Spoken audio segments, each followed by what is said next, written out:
नमस्ते, मी माया रेसिपीमध्ये तुमचं खूप खूप स्वागत आहे। आज आपण एकादशी आहे आज म्हणून बटाटूचा चिवडा बनवणार आहे। तर चला बघूया कसं बनवायचं ते। बघा त्यासाठी मी 2 बटाटू घेतलेत असे साल काढून।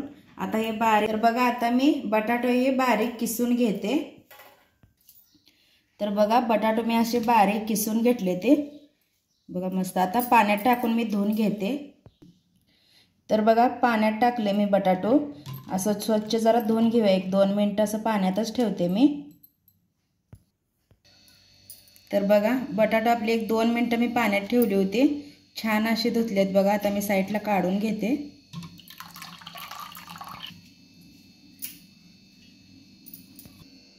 तर बघा एक सुती कापड घेतलंय मी। आता त्याच्यावर ही आपण बटाटू घेतलेलं सगळं टाकूया बघा। ह्याचं पाणी पूर्ण नितळलं पाहिजे। सुती फडक्यात टाकून असं बटाटूचं पाणी सगळं काढून घ्यायचं। तर बघा बटाटूतलं पाणी पूर्ण सगळं आटलेलं आहे। आता मी तेलात टाकून तळून घेते बघा।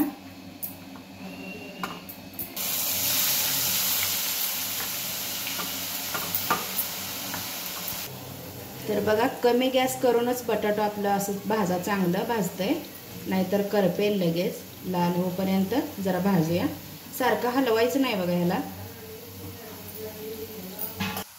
तर बघा बटाटो आपलं छान असं भाजलेलं आहे, लाल कलर आलाय बघू शकता। आता गॅस बंद करून काढून घेते मी एका प्लेटमध्ये। बघा ह्याच तेलात आपण शेंगदाणे पण टाकून जरा भाजून घेऊया तेलात असं। बघा असं कडक होईपर्यंत तेलात जरा भाजूया मस्त उशीर जरा शेंगदाणे। तर बघा शेंगदाणे आपले चांगले तळले, ते चांगले फ्राय झाले, ते आता मी काढून घेते। बघा ह्याच्यावरच टाकायचं बटाट्यावरच। बघा यातच मिरच्या पण टाकले त्यांनी, मिरच्या पण तळून घेते। बघा मिरच्या पण छान आपल्या भाजले ते तळले, ते आता काढून घेते मी।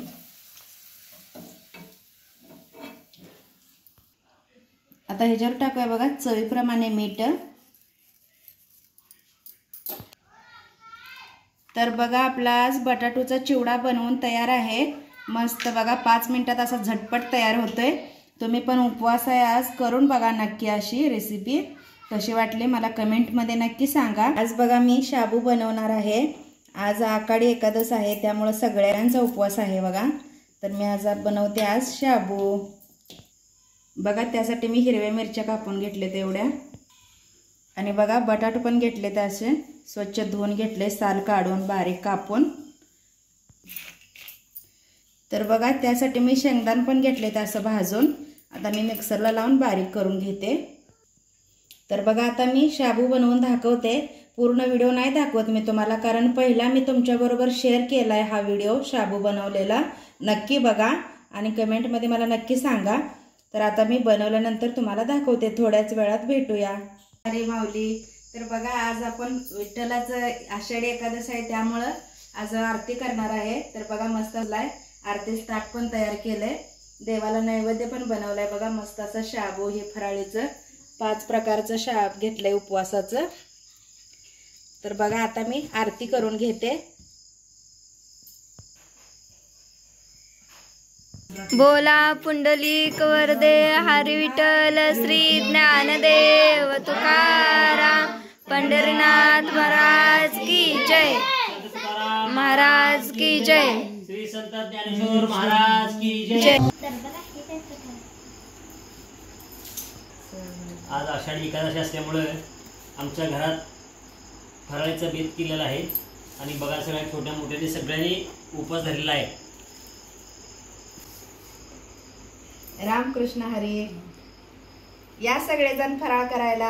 आज बघा सगळ्यांसाठी शाबू बनवलाय मी। बघा लहान मोठ्याने सगळ्यांनी आज उपवास धरलाय, सगळे फराळ करत आहेत बघा।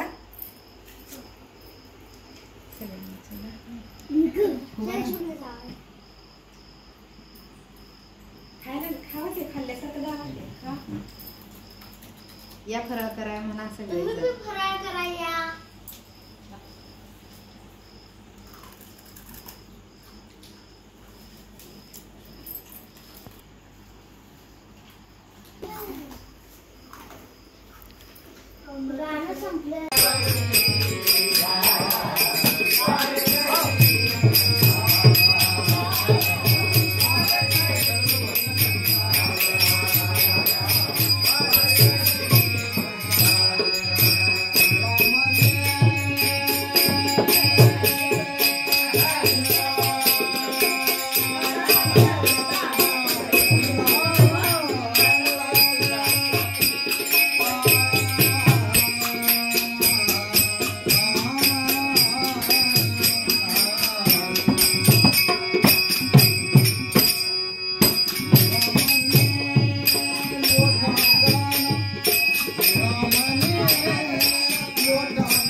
आजचा व्लॉग कसा वाटला मला कमेंटमध्ये नक्की सांगा. असंच उद्या भेटूया. बाय.